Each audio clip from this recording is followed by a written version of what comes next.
am pleased to be back on home soil among my brothers and sisters. President Muhammadu Buhari pleased to be back home as he swings to action days after returning from a long medical vacation.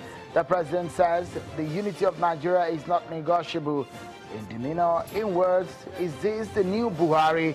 We dissect the broadcast he gave earlier today right here on Pt.1 Channels Television.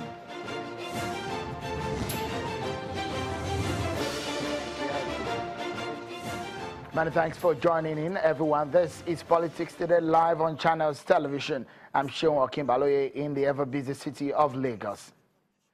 Buhari has returned. Check. Buhari has addressed Nigerians. Check. Buhari has resumed work. Also check. Now, as required by law, the president who wrote to the National Assembly when he was embarking on that medical vacation must also write to inform them of his resumption. So the Senate President Bukola Saraki says he has received and acknowledged a letter sent by the President Muhammadu Buhari informing him of his return and official resumption of duties. Obviously, the president has a lot of catching up to do. Who else is a go-to person?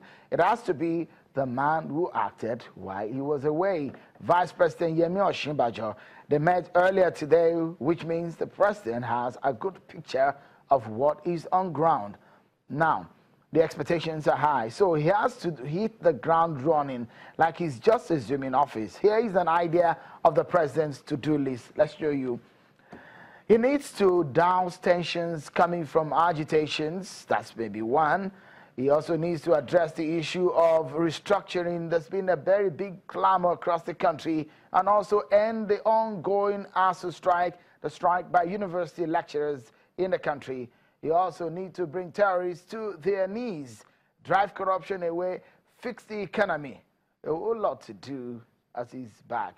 On his resolve on addressing the issue threatening the nation's unity, here is what the president said in today's address. Nigeria's unity is settled and not negotiable. We shall not allow irresponsible elements to start trouble, and when things get bad, they run away and settle others with the responsibility of bringing back order, if necessary, with their blood. Every Nigerian has the right to live and pursue his business anywhere in Nigeria without let or hindrance. I believe the very vast majority of Nigerians share this view. This is not to deny that there are legitimate concerns.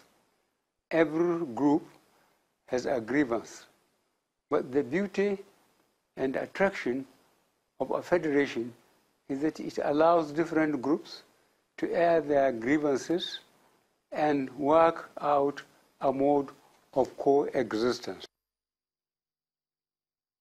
And on restructuring, agitations, related issues, this is what the president said. The beauty and attraction of a federation is that it allows different groups to air their grievances and work out a mode of coexistence. The National Assembly and the National Council of States are the legitimate and appropriate bodies for national discourse.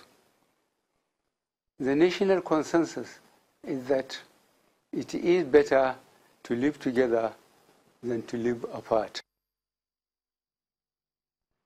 Now let's get into the conversation. Joining us in the studio is a former presidential advisor to former President Olusegun Obasanjo. He joins us in this conversation, Mr. Akin Osuntokun. Thank you so much for coming on the program.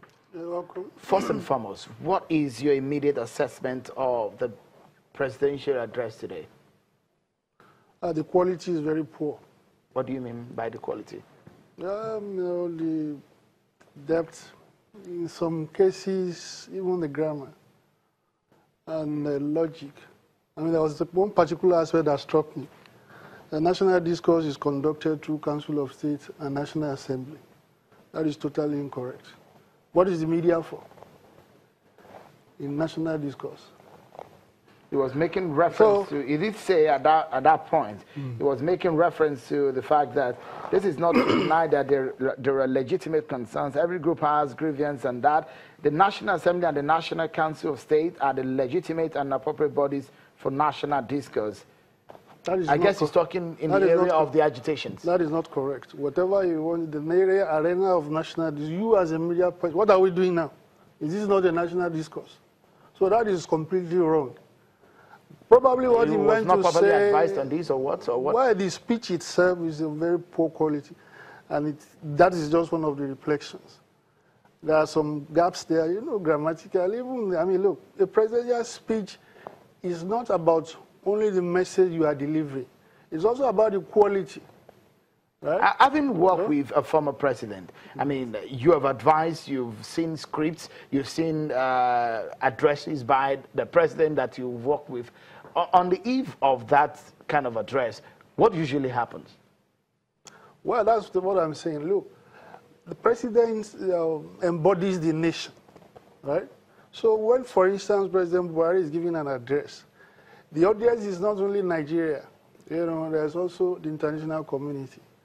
And so the way the Nigerian president conducts himself must be, reflects on all of us. It must carry the weight, reflect the quality of it. That is why, you know, you take care. You know, when I was there, there are no, the president has a speechwriter, somebody whose designation is specifically speechwriting. And I'm also certain the president has it. So that is the first, the go-to channel. You think that in this speech, it was a failure? I think so. I suspect that maybe it was changed at the last minute. The reason I'm saying so is that, look, we were told about 3 or 4 days ago to expect this speech.